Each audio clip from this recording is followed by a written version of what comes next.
Hey, everybody, and welcome back for another episode of the... Okay, whatever you're doing, don't do that again.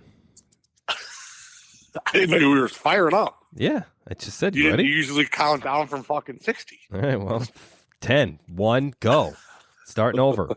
Hey, everybody, and welcome back for another episode of The Overlay, a poker podcast brought to you by CCG Poker and Paramount Poker down in beautiful Houston, Texas. Hey, Brando, what's going on? What up? This might be the first time we've ever had to retake.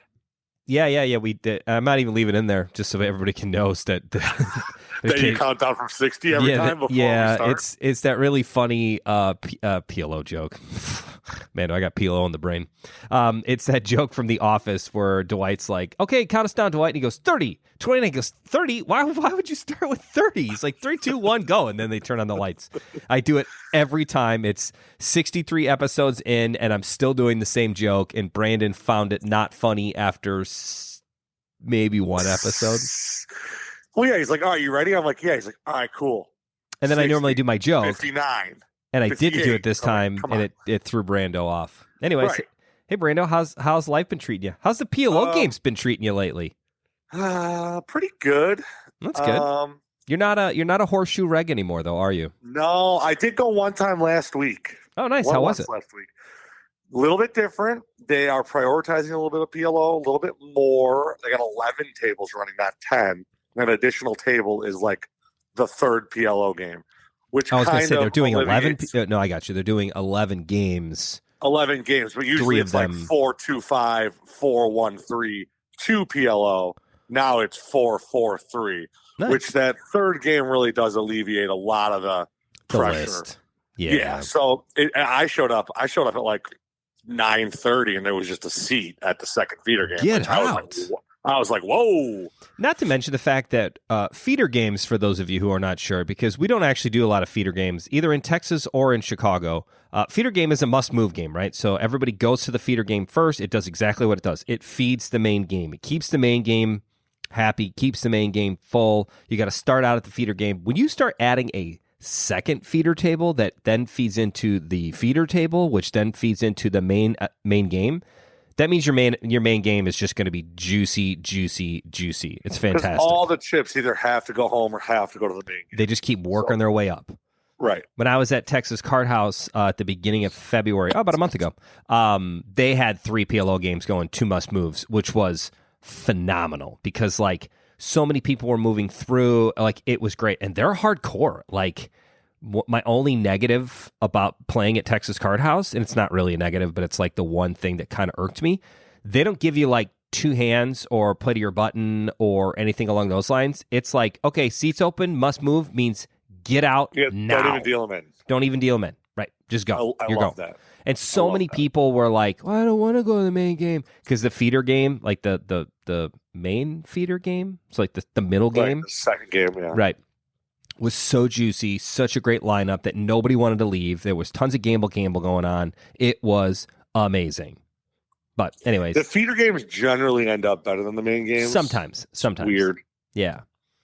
Well, because especially like the middle feeder, the first people who go to the OG game, like the first game that start them, are typically like your regs. So they're not really gamblers. They're there to like grind out 2 big right, blinds and then an the hour. chip stacks swell, and you kind of sometimes too big of stacks hurts the game. Yeah, and then people start to kind of lock down because they don't want to play 10K pots. Right, they want to play $1,500 pots. Right, with 500 in front of them. Pew pew pew pew pew. Right. But if they both have 5,000, and now all of a sudden it's like, okay. So it's funny you mentioned that because today's episode we're going to talk about 3 tips to improve your PLO game. We have done 5 common beginner PLO mistakes, and it's actually one of our most popular episodes. That is episode 48. Not that any of these have any. There's no consistency within them, other than that's just the name of the episode. It's the 48th episode we did. None of these episodes, people are always like, do I have to start at episode 1? The answer is no. You could start wherever you want. It doesn't matter. Unless it says part 1 of 2, then you're cool. Just listen to whatever. You can jump around. They've all got different, and they're their own little books together, their own little shows. Not consistent with the others. Short of the COVID updates, they're all very time. But those even say part 1 of like part 1, part 2, part 3, part 4. So like not time sensitive. Don't you start. Can listen to it 4 years from now. Right. Don't start with Brandon's epic WSOP main event run part 2 if you haven't listened to part 1. That's just dumb. We shouldn't have to tell you that. That's podcasting tip number 1. If it says one of 2, listen to that 3 PLO one first. tips and 1 podcast tip. I like it. 3 PLO plus 1 podcasting tip. So, since it's one of our more popular episodes, CCG and Paramount are both doing PLO tournaments on a weekly basis. So the new Crazy Late Night for Saturday night tournament in Chicago is now a $60 straight PLO event. No high-low, no Big O, just straight Pot Limit Omaha, which is great. And I was watching the game for maybe 30 minutes last week, and I was thinking, Brando, we need to give the podcasting fans some fuel. Some tips. Yeah, a lot of them didn't make the common mistakes, which was great. We've already covered those. But these are kind of like slightly more advanced, like how to improve your play and gauge the tables. So, Brandon, being our resident expert, lay us on it. What's your tip number 1? Are these in order? Like, are they going to go like from least to best, or just kind of like whatever? Nah, they're kind of in the middle. The first 2, I forgot the third one already. Hopefully it comes to me when you get hopefully there. you took notes. Nope. But I honestly, I think the most important thing is the position that you are in. Position matters, obviously, in Texas Hold'em. It does. It matters so much more in PLO. It's exponentially more important. It's actually insane. And I catch myself, like, when I'm losing, like, I start to, like, realize, like, oh, I'm playing this hand out of position. Oh, man, like, I just got owned here. Oh, man, I really wish I was in position. This hand's out of position. And not to dumb it down, but like when people have like aces under the gun, it's like the one time I feel like people freak out in no limit, where they're like, oh man, that would have been so much different if I was in a different spot. Whereas like PLO, that scenario comes up so much more. I mean, if you have aces, kings, queens, and jacks and hold them, it really don't matter if you're under the gun, in position, out of position. That's a strong ass hand, right? And you're playing it the way you play aces, kings, and queens. I mean, you might have a couple different ways you play it, but it's going to go through your book of, all right, this is how I play aces or kings, no matter what position you're in. Obviously, it's glorious when you're on the button in a tournament and people think you're stealing, but like aces under the gun and hold them, you're playing it the way you're playing it, right? Whether you're under the gun or you're in the cutoff. Like PLO, hands completely change value under the gun. Like something is super nice and smooth and great as like Jack 10, 9, 8 with a suit. Like those are dreamy hands. If you guys don't know hand selection, like especially in a PLO cash game, Jack 10, 9, 8. I mean, that's up there with some of the non-aces hands you want to play. But Jack 10, 9, 8 with a single suit under the gun is kind of meh. I mean, it's fine. It's good, but meh. You have to be aware of the fact. Like it turns. If I want to go into Hold'em, Jack 10, 9, 8 on the button is like ace king. Jack 10, 9, 8 under the gun is like king jack. Right. Still good, but now you're dominated by so much more. It like changes that much in terms of like value, where you almost just got to consider chucking it in the muck. You kind of combined your first 2 tips, right? So it's the idea or the importance of position, and then also your kind of pre-flop hand choices. Is that what you were going to call it? Yeah. Which, I mean, you just Those described are the 2 right most there. fundamental things of PLO. What is the best PLO hand you can have? I would like to hear your argument of what is the best PLO hand. I mean, I'm on the ace king double suited. Really? But a lot of people are on the ace jack 10 double suited. I'm an ace jack 10. I would rather look down and see ace of diamonds, jack of diamonds, ace of spades, 10 of spades. Like that would be my nut hand. That's what I want to look at. I feel like I can get more accomplished with that. Well, so I think you hit more flops, right? Right. With ace, I don't even care about Jack 10. Jack 10's kind of superfluous. It's more of the idea. But I'm just saying you can hit like a 10-9 flop and be happy with ace Jack 10. Where if it comes 10-9-4, you have ace king. You're like, well, that kind of sucks. Yeah, now you're really drawn to either an ace or a king, and even then you don't know if it's good. And that's the problem that I find, and it's something that we talked about in the beginner mistakes. People latch onto aces in Omaha and then just refuse to give them up, and it's just like, you are so beaten here by so many hands. Like, just even a shitty 2 pair. Like, get rid of it, So I think that kind of brings us to the point of position, where if you have a tight guy who they have aces and you're in position, like you can play so well and easy against them because every time it's like a 4, 5, 6, 6, 7, 8, king, jack, 9, like all of these connected smooth flops. What do they call them? Wet flops? They're very wet. You can just outplay them. They may get stubborn and call once, but like you keep the pressure on them, and they're check calling. I hate to jump around so much, but I also want to do one of the points. Sorry, well, too bad. I'm going to do whatever I want, anyways. Go ahead. You want to talk to the manager? I sent Brandon a really awesome TikTok of Robert De Niro, and he's trying to sell this car, and he's like, "You want to talk to me? I got your manager right here." It's great. So I'm going to do that at some point this weekend if anybody asks me to see the manager. So please don't ask me to see the manager. What was they going to say? Something I have no idea. You were jumping around. Pot size betting. I also want to cover that because I think that's something, or just that's betting sizing. That was the third one. So I wanted to remind ourselves that's what we were talking about. But let's stick with. So now you expect me to just that's it. I just gave you your update. I interrupted you, killed your train of thought, and then now I want you to remember what we were talking about. Go ahead. So the wet flops. I mean, it's tough to play these type of hands like the aces and the kings and the air quoting good starting hands in PLO. When you are out of position. So, like, you really need to be wary of sometimes if you have aces, kings, and queens and you don't have nice connectivity, you don't have double suited stuff, it's okay to just limp or just limp in hopes of somebody raises and you calling and you more set mining. Like, set mining is extremely important with the high pocket pairs and a complete no-go with the low pocket pairs. You guys shouldn't really be looking at the 4, 4, 5, 6. It's like, man, I hope I flop a 4 and an open ender here. Yeah. Like, though, that's kind of a beginner mistake. Like, you don't really want to set mine with those little pairs. Because the problem is so many times, cooler. if you've got 4s, the chances of you're screwed no matter what.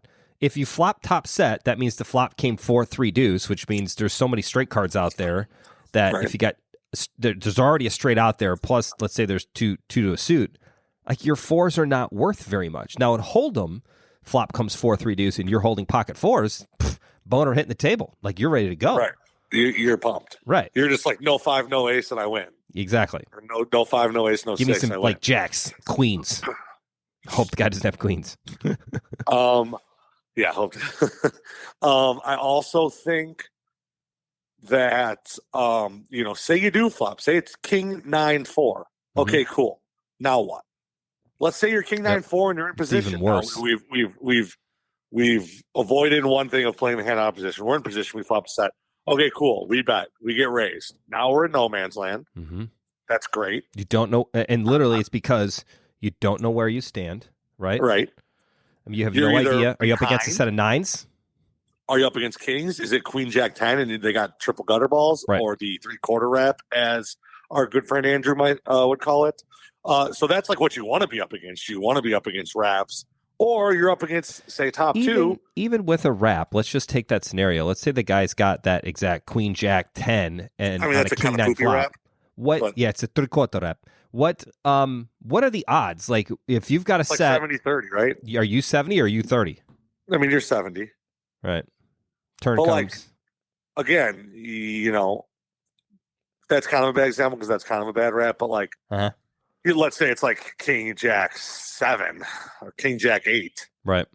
Now you can get all the cool wraps with the queen 10-9s and the stuff where they got Maine to Spain, which is what they call it. You get all the middle cards in between. Maine to Spain. Anyways, yeah. Okay, let's just fast forward, keeping this example. Now the board pairs with the king. You get some action at board pairs. You now you make a full house, which is like, you want to turn your sets into full houses, right? Mm-hmm. Usually. But now you have the worst full house, and if they show any aggression, you're still in no man's land. So you flop what you want, which is a set of 4s, and you don't know where you're at. Yep. Then you turn a boat, and you still don't know where you're at. Yep. Like, these are just nightmare situations. And then best case scenario, you check. Best case scenario, you check call, and best case scenario, you check call the whole way down, and you win a small pot, and you don't get any value out of your set of 4s. Or worse, you check call and you lose, and you get nothing. So you saying check call, when I took some lessons in PLO, the guy's first thing was like, you never want to have mediocre hands out of position check calling because you're never going to know where you're at. And when the nuts and the board texture changes so often in PLO, which it does, it usually changes once or twice. You flopping the nuts straight doesn't really mean anything by the river. I mean, sometimes it does, but oftentimes a backdoor flush draw, a front door flush draw, or the board's going to pair, or a higher straight's going to come. Like there's a lot of combinations to change the texture of the board. You don't want to be check calling out of position with mediocre hands where you're like, I got middle pair, I got a jack high flush draw, and I got a second nut gutter. It's like, cool. What do you want to happen? If the flush draw comes and they're continuing firing, are you happy? Answer no with a jack high flush. Not happy. Nope. If you hit your gutter ball, which is to the second nut straight, it's like, okay, cool. I made my best possible hand. I'm still beat by all their nut wraps, and if they flop the nut straight, and you're still not happy. Okay, you have a top pair of jacks, and then you turn two pair like jacks and sixes. Are you happy? I mean, maybe, but like if they're betting again, they still have all the sets and all the top twos. So like you want to avoid those situations where you're like, I got a little bit of everything, but you never know where you're at. Yeah. Like that's how you bleed off chips. A, you just miss. B, you hit and they're beat. Or C, you hit and then they checked you on the river and it's like, well, the pot's kind of big enough. I made a jack flush. I checked back. Right. You can't even bet. You can't even bet the hand that you wanted. You're wishing for a card. If they raise, you hit your card, you can't even bet it. Which is because you're afraid of getting repopped, and then case, then what do you do? That's probably if you're going to take one thing from this entire podcast, think about if you're in that spot. Think about, man, like this is literally like I'm checking and then I'm calling because I have something and I pick up a little something more and I check and they bet again and I call. And now the river comes and it is my card. I don't even want to call. And if it isn't, I brick. And if you get in those spots, like that is the number one way to punt off and turn your hourly from positive 30 to negative 40 by punting $70 like that off once an hour and switch your hourly from plus 20 to negative 50. Right there. Like we're avoiding those spots all the time. Yeah. Which brings us back to our first two statements where if we play solid starting hands and if we tend to play in position, we just generally avoid that situation. Yes. You can't ever check call when you're in position. You are the one they're check calling against. And then you get to put them in all those spots. And you get to do everything when you think that they flopped a straight because it's a tight guy that's leading out. But, you can just call, and if the board pairs, you can take it away from them. Or if the flush gets there, you can take it away from them. Is there part of the reason really opens up your whole entire doors? Yeah, you kind of talked about it earlier. If you flop the stone cold nuts and you have no redraws meaning you can't draw to a better hand, right? So if I flop Broadway, but I've got something of spades, and there's even one spade out there, at least I have backdoor outs, right? Like that's what you're referring to when you say backdoor outs. So like if you're playing in a cash game or a tournament, is it worth getting everything all in if it's possible? Meaning you bet, guy raises, and I've got the nuts. Should I be potting it again to get all of my money in and then just let the cards fall as they may? Or should I be thinking in the back of my mind, I could be getting free rolled by this guy? Like what kind of thought process do you have with that? Generally, well, it depends on like your stack size and how deep you are. You don't just want to like pile in 4,000 when you flop the nuts. I mean, if you have 400, you're sticking it in there and letting it happen. But I mean, you really like peeling a safe turn and then going for the aggression. Ooh, I like that. Happens much more easier. It happens much easier when you're in position. Oh no, much more easier. I like more easier. Sorry, King, Queen, Jack. You got Ace 10. And there's $100 in the pot. And let's say the guy just goes ahead and bets 80 because we're gonna slide around to our bet sizing. Bet sizing isn't really like hold'em guys. Like you want to be betting on the higher end usually to A, deny the equity, and B, get value from your hands. Like you got to remember, this is PLO. The nut flush draw, the nut straight draw, the them flopping top set. That's usually always out there. So like you want, like if you flop the top set of queens, I mean, I know I put the queen jack 10 or the king queen jack flop out there, but cancel that. And so you got the queen 8-4. You got the queen 8-4, you got top set of queens. Like, but there's two clubs out there. You want to bet big because A, you want to charge that nut flush draw to get there against you, or B, if somebody's willing to call with a jack or a 9 or an 8 or a bottom two pair or a set of fours, right? I mean, you want to get value. You want to get value while you can, because that turn's going to come. That's going to change everything. If they're bad enough to play those second best hands, those silver medal hands, you got to get your money from them, because there's a lot of times PLO you might get three people in the hand. You got the top set, middle guy's got bottom set, and the third guy's got all the draws in the world. So like everybody's got a different dynamic there. If you're the guy with the queens and you flop top set and you got the nutter butters right now, I mean, bet it the whole way. Bet big. If there's $100 in the pot, don't charge them 25 when they're going to call 80. Or certainly don't be mad if somebody calls. I hate the fact that like a guy bets 25, I call and I get my nut flush on the turn, and then he bets the pot on the turn. It's like, what are you doing? You know, like, are you representing the ace high flush here? Because I have it, so it's great. Because now there's two players in the hand, they're all betting into me, and I got the nuts at this point. Like, I mean, that's my point of don't be upset if you're going to try to play tricky. Let me round this back up. I hate the fact that PLO players are much more straightforward when betting than Hold'em. Does that make sense? Yeah, it's usually a lot more polarized. Like they're repping it, so they either have it or they should have the blocker. I mean, correct. Don't really represent the nut flush draw without the ace of clubs, correct, because the odds of somebody actually having it are extremely higher. And you're probably still going to get called down with the king high flush. It happened to me all the time in Texas. I had the nut blocker, and I was just betting it the whole way, and I had aces, and at the end, all I got a dry aces and a blocker.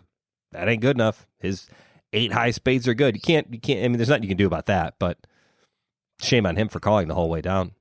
Hey, you want that call, because you're probably balanced to where like you have it 80% of the time, or you don't have it 20% of the time. So 4 out of 5 times, you're probably getting paid.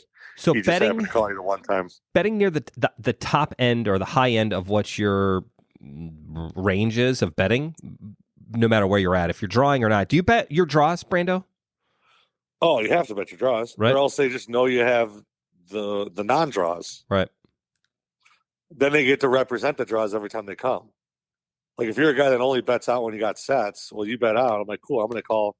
Like there's a PLO player we play with at CCG where like I flopped top set and it was like queen 10-8, and I knew that he had jack 9. Just he bet the flop into like 5 people. I called with queens, and it was a flush draw on the flop. And he bet out into 5 people. I'm like, all right, well, I know I'm beat here, but I got a plan. I'm in position. Mm-hmm. I also have equity with top set.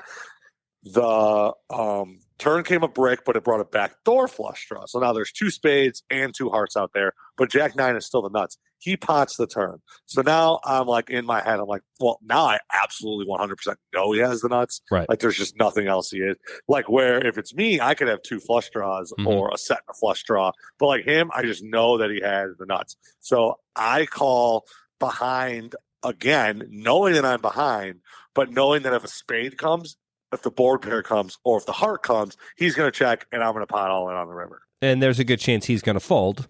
And he's going to fold. I mean, unless he somehow has the nuts with a flush draw, and it would have to be a good flush draw. Like, you know, maybe not so good on the back doors, but on the front doors, it would have to be a high flush draw. So the river comes a spade, which is the front door flush, which is just dreamy. He checks, I go all in. He just shakes his head. He's like, nah, couldn't fold the flush draw, huh? Bucks. Yep. You don't have that's a way that I got to play my hand in position, but they only really lead out into 5 people with the nuts, so you get to play optimally against those nuts. I had equity. If the board pairs, I actually win the pot, like because I have the best hand. But now I was blessed with a spade coming or a heart coming, and I was also probably going to win the pot, right? The secondary way. So that's something that you can do when you're in position. That's something that. Why, even if you have the nuts out of position, it's just so hard to play. Because I'm going to put him to that test on hearts, spades, and board pairs. That's 65-70% of the rivers. It's a lot. So it's tough to win, even with the nuts. Like, he basically needs to hit a club or a diamond. Well, he needs to fade 2 cards. But that kind of brings us back to your original point of if you are that player, 5 people in the hand, you got to bet your hand because you need to bet for value, and you don't want to just let people get there for no reason. There's nothing like if you're first to act, you check, everybody checks behind you, and then that spade comes on the turn, and now your nuts are no longer even close to the nuts, And it's like you lose and nothing happens. You just check full and it's like nothing happens. Right. But so unlike Hold'em, you can flop the nuts on the flop in PLO and then the turn from the spade and you just like lose $40. That like rarely happens in Hold'em. You flop the nuts and Hold'em and then you end up losing, like you're losing money. Right. PLO, it's a little different. Your nuts can go down to the ninth nuts real quick. Also, very check quickly. Raising, people are like, oh, why don't you just check raise? A quick tidbit on that is the more people in the hand, the tighter the people that choose to bet their range is. So you would want to check raise more when there's like 2 or 3 people in the pot than 5. And that's kind of reverse logic because you would think like, oh, let me just check here. There's 4 other people to bet. Certainly one of them's going to bet. But as you add more people in, more people don't want to bet. Mm-hmm. It's like, I flop bottom 2 here, but there's still 2 guys behind me. Like, I'm just going to check. I don't 5 ways. I got bottom 2. Because again, I don't want to bet in that $100 pot. I bet 50 or whatever it is, and the next guy makes it, $250. It's just like, well, shit, I could have got out of this for nothing. Even if he calls, you're like, okay, well, sweet. Now what do I do? Right. So circling back all the way back to when I said you have ace 10 and the flop is king, queen, jack, there's $100 in the pot 5 ways. If you got the naked ace 10, no draws, no nothing, you flop the nuts, and the first guy bets out, $80, and the next guy calls 80, and it's on you. I mean, if you got $1,500, $1,600, $1,700 behind, like you don't have to just make it 500. Mm-hmm. Just because like you don't want to get free rolled, or let's say it goes like 80, and then the next guy pots it to 320. Now it's on you. You got $1,200 and you got ace 10 of spades. You're kind of in a predicament. Like the odds are somebody has ace 10 with you. Mm-hmm. And you don't want to get free rolled. So peeling off to see a safe turn is generally a good move, especially when you're deep. I like it. I like trying to peel so that they're down to 1 out. So many people can justify so many things in PLO thinking I've got 2 shots at hitting my straight or my flush or my set or whatever, or board, the board to pair, not really a set, but try to get the board to pair. Whereas if you're down to just a river, I find people are much more likely to fold to a pot size bet where they're much more likely to call on the flop because in their mind, I got 2 shots at it. When you're down to 1 shot, it's like, ooh, if I don't hit it here, I'm in trouble. I mean, their odds really, their equity gets cut in half. I mean, if they're 40% on the flop, you just fade the turn. Now they're 20%. Cool, I'll gladly get it in 80-20. Don't really want to get in 1,500. Yeah, another thing I think about when I'm on the draw side, if sometimes changing up that betting size, only because if you're, bet and I'm calling the whole way down with my nut flush draw, and then the spades hit or the flush hits, I always equate spades. Aren't spades more likely to hit anyways, Brandon? Always. Number 1 flush to hit. I always find that, if I'm calling the whole way down, you don't ever change up that betting pattern. The problem is if your cards do hit, you're normally not going to get paid out on, right? Like the guy flopped a straight and the turns a duck and the river's that flush card. I mean, then they're going to check and you bet. And it's like you talked about when you're repping the spades and you don't have them. So many times the other player just folds. Like, you got to think about the idea of not only of the protecting your hand and getting value, but also on the flip side, when you're betting your draws, it helps you out because then sometimes they will call you thinking, well, maybe he was just betting the blocker the whole way, right?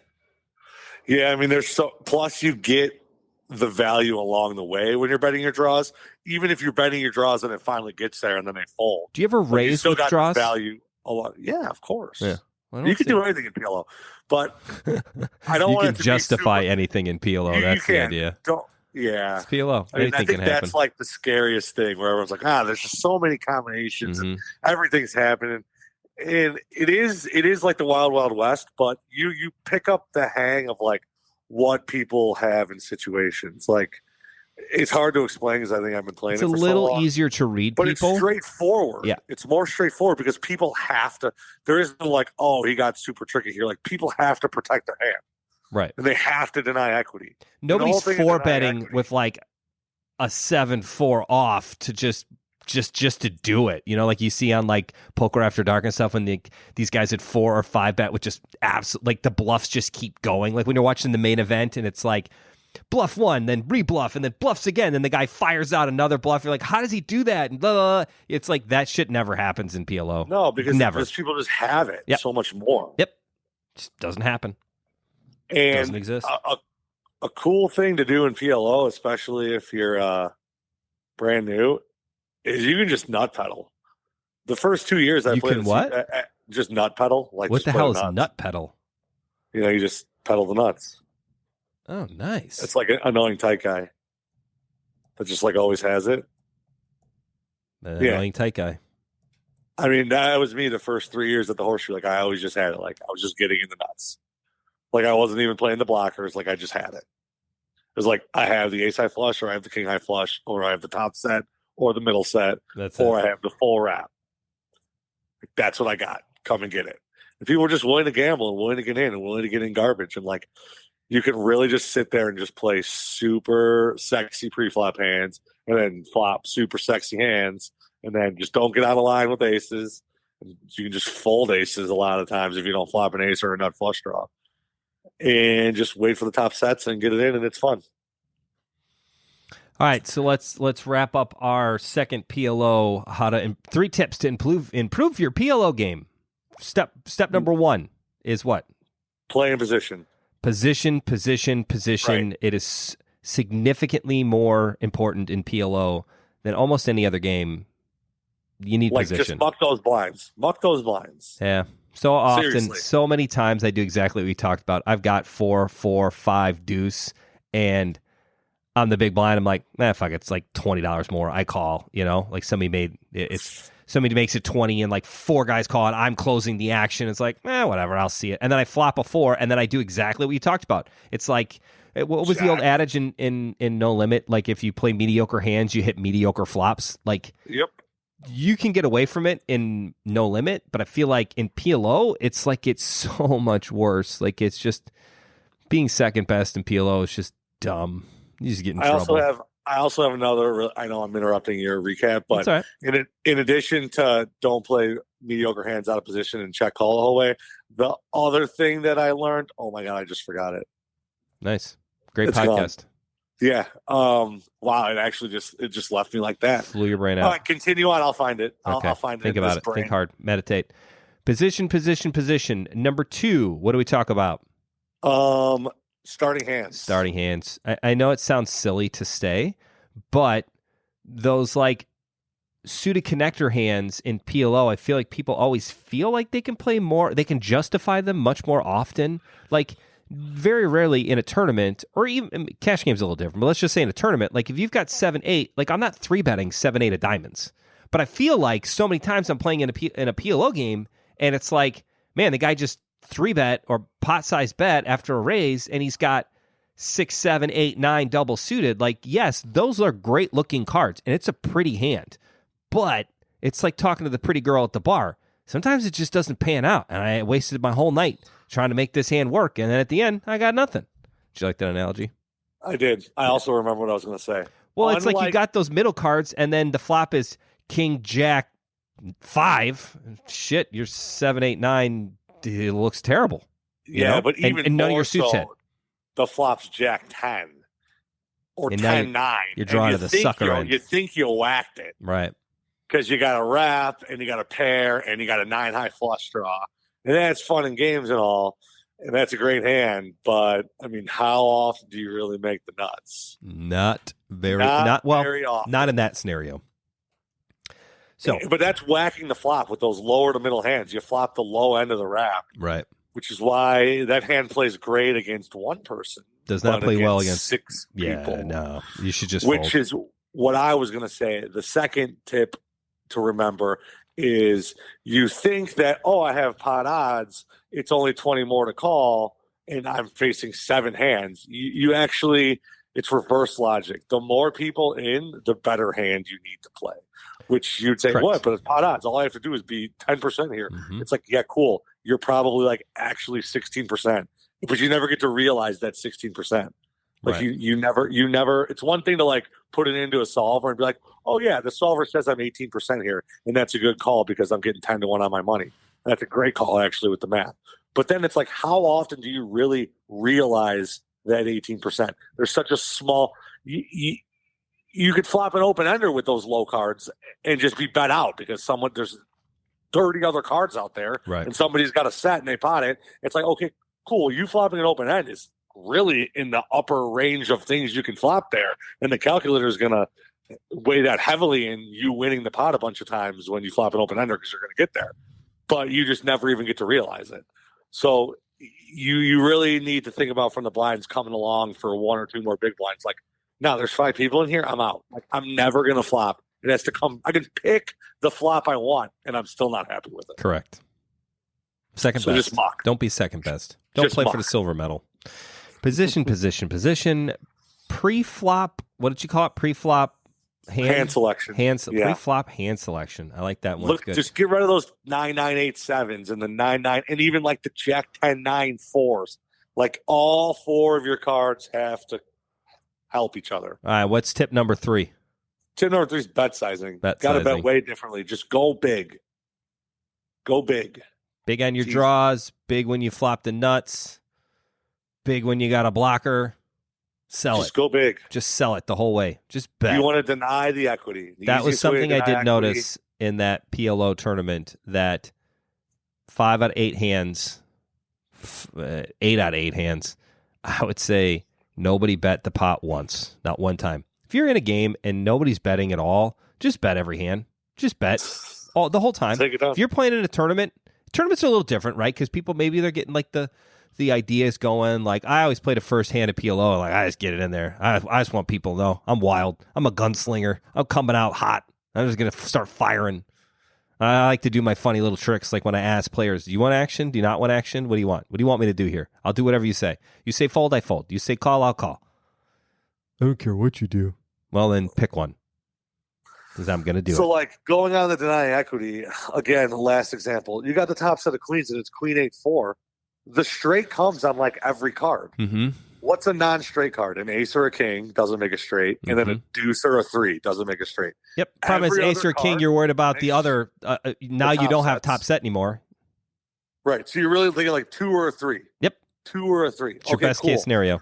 So you want to deny all the people that have, like, what about the guy that has Jack 10? He's got Jack 10, garbage. Okay, that's a gutter ball of the nuts. Then you got another guy who has 7-6, garbage. Okay, he's got a gutter ball of the nuts if the 5 comes. Well, you can deny all those individual hands have 8 to 10% equity against you, which is great. But, like, they'll all fold. So you could really be 60%. You can really be 60% there with a set of queens, but you can get 30% of that equity to just muck. Right. And then you're 90-10 against the one hand that calls. But if you're going to bet 2 big blinds, if you're going to bet 25 into 180, well, all of a sudden Jack 10's like, well, I got a gutter ball of the nuts, I'm going to call. And then the next guy's like, well, I'm getting a really good price here with the gutter ball, I call. Then the other guy's like, well, I got a bottom pair, a shittier gutter ball, and a backdoor flush draw, I'm going to call. And now all of a sudden you don't deny all that equity, and now you're 60-40 with your hand. Mm-hmm. And then the turn comes and Jack 10 binks it, and you're like, how do you call with a gutter ball? It's like, well, you let I just explained it. I just literally explained it. That's how it happens. And don't do that. Don't say, how did you call? It's PLO. People can do anything. It's the Wild West. Especially when you give them a great price. All right. End of the episode. Here we go. 3 things to remember. Position. That's literally the first 3 things you should learn about in PLO. The next thing you should think about is your pre-flop card selection. Think about what you're playing. Even though it's only going to cost you one more big blind to play those mediocre cards, you're just never going to get paid on your winners, and you're always worried that you're second best. Like, there's no good situation. There's nothing worse than causing yourself anxiety by playing PLO. I feel like that's what so many new players do. That's exactly what they do. They play mediocre cards. They flop mediocre hands like middle set, bottom straight, shitty flush draw, and then they check call the whole way down and lose. It's just, how did I lose all my money? They're like, forget this game. You didn't choose the correct cards to go in with. And then third is your bet sizing. Bet sizing in PLO is completely different than no limit. There's a time to be tricky in no limit, and I feel like there are no tricky times in PLO. Very, very rarely The only time I do tricky stuff is when it gets checked out of the river and it's like the flush and the board paired, and I have like a shitty straight or two pair. Like and it's like you do that goofy value bet at the end where it's like $800 in the pot and you bet like 80.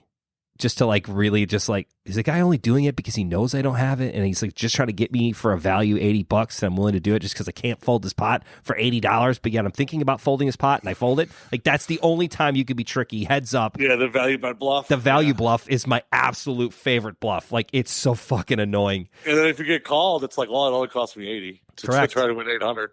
Great value bluff. So that's gonna be your hidden trick number 4. Position, pre-flop selection, bet sizing, and you got to occasionally throw in the value bluff. Just value bluff. It never works in Hold'em. It'll work in PLO because people will believe you. Like, I can't believe that guy called me the whole way down with backdoor spades and he got there. God, can't believe my aces are no good. They're no good. Show the aces, muck them, and then I show nothing. I don't even know what I have. It's great. Anyways, thank you for listening. As always, check us out in Texas and in Chicago. Play some PLO. It is literally the greatest game of poker. I don't know why anybody plays anything else. PLO is so much fun. You just got to get past the nervousness of like, there's so much going on. 9 times out of 10. Get past the chaos. The chaos is what's so great about it. It's literally that guy from Jurassic Park, Jeff Goldblum. He's like, look, never goes down the same direction. Like you drop a water droplet in your hand. PLO, the flop never comes out. You just never know what's going to happen. Never. It's the best. It's more fun. It's different. You can try some different things, and we'll get there. Maybe advanced PLO be coming later this summer. There's a lot of fish, too. Because a lot of people are doing fish and whales. There's a lot of people doing what we just said not to do. Yep. I mean, if you can recognize those spots and play into them and do those things, like you can make money in PLO. The game's not broken. Hold'em's kind of broken. Everybody kind of feels like the bar for playing in No Limit is much higher than the kind of standard bar playing of PLO. I see so many bad plays in PLO, and I'm just like, I would never berate this guy for making this ass and backwards play. Like, good job. Because like, I want that call. I want my queens to get beat by 7-4 of diamonds, and the guy hit diamond runners, and I was like, you were drawing the whole way to what? Like you had middle, like you had bottom 2. Like, well, what were you thinking? That's no good. You were literally drawing. You had to turn a draw. Ooh, that's another one of my favorite terms. I have to turn a draw. Anyways, thanks for listening. Brandon, lead us out. Farewell, everybody. Get some PLO action in this week. Play some PLO. Brandon and I were thinking about playing the PLO main event at CCG. Oh yeah, that's great. We were jokingly saying we should just skip the regular main event and just go play the PLO main event, the 10K PLO, but we definitely have a better chance. I do. I'm never gonna make the money in the main event, but I got to play it one time just to play it. I think I could make the money in PLO. I do too. Maybe I will switch. I don't know. We'll see how it goes. Play both. God, I can't play both. Let's play both. We're gonna start a GoFundMe page for Ken's PLO tournament package. Wow, I thought we'd get it. It probably would. Thank you for listening. We will see you this weekend. Have fun, everybody. Bye. Bye.